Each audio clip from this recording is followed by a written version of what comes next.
What up, YouTube? It's your boy Big Cool coming to you from Colossal Boxing Talk, and I'm here with a bit of news regarding Terence Crawford, the WBC and WBO Unified Junior Welterweight Champion. As you all know, he has a fight scheduled for December 10th, live on HBO in his hometown of Omaha, Nebraska, and his likely opponent is going to be John the Gladiator Molina Jr.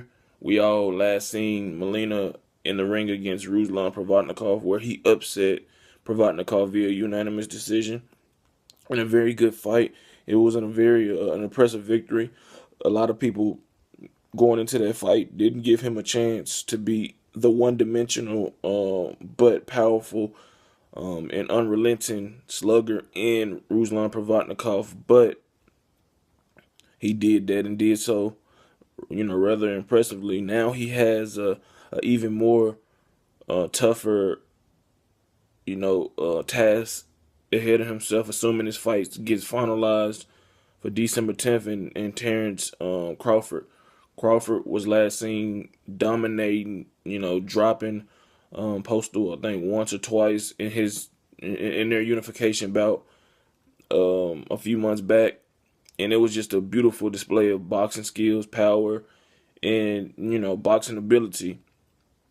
And this is a fight that I do not like. I'm not gonna lie, but I'm not gonna dog out Crawford because this is a short notice fight. I don't know if he was expected to fight again this year. I'm assuming he may have been, but this is a fight that it is what it is. He wants to unify the rest of the titles. He made a tweet out earlier and said as soon as the WBA and IBF champion steps in the ring and fights him, the sooner he will be making his debut at welterweight. So we got to see if those fights can materialize so he can unify the whole division, and then he go handle his business at 147 or attempt to, because there are a lot of great fights for him up there at 147. But on a silver lining, you gotta be happy that this fight kinda is made, not in terms of it being a competitive, thrilling, highly anticipated fight, but because John Molina Jr. is promoted or managed by Al Heyman, and we all know that HBO hasn't done business with Al Heyman fighters for the longest, and this will be the first time since the Mayweather Pacquiao fight that a fight has been made without going to purse bid. So that is great news. That tells me that Al Heyman and Bob Arum are on good terms. I don't know for how much longer they will be, but be as it may, right now they're on good terms, and that's good to see.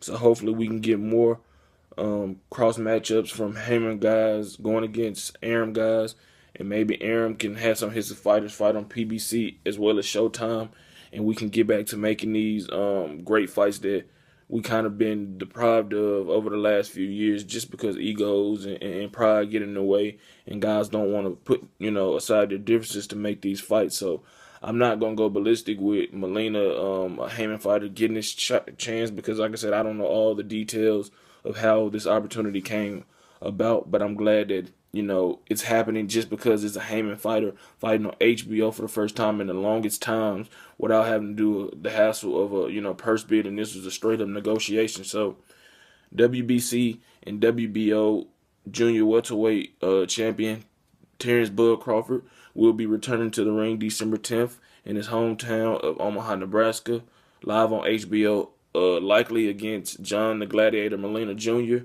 and what is sure to be a decent fight. We all know that Crawford is going to win, barring him getting stopped by the powerful Molina. But those are just my thoughts on this fight. Leave your comments in the comment section below. I know you don't like this fight, but just understand why you should give Terence Crawford a pass. Like this video, subscribe to Colossal Boxing Talk, head over to Facebook, like our Facebook page, follow us on Twitter at Colossal CBT. Until next time, I'm out. Peace.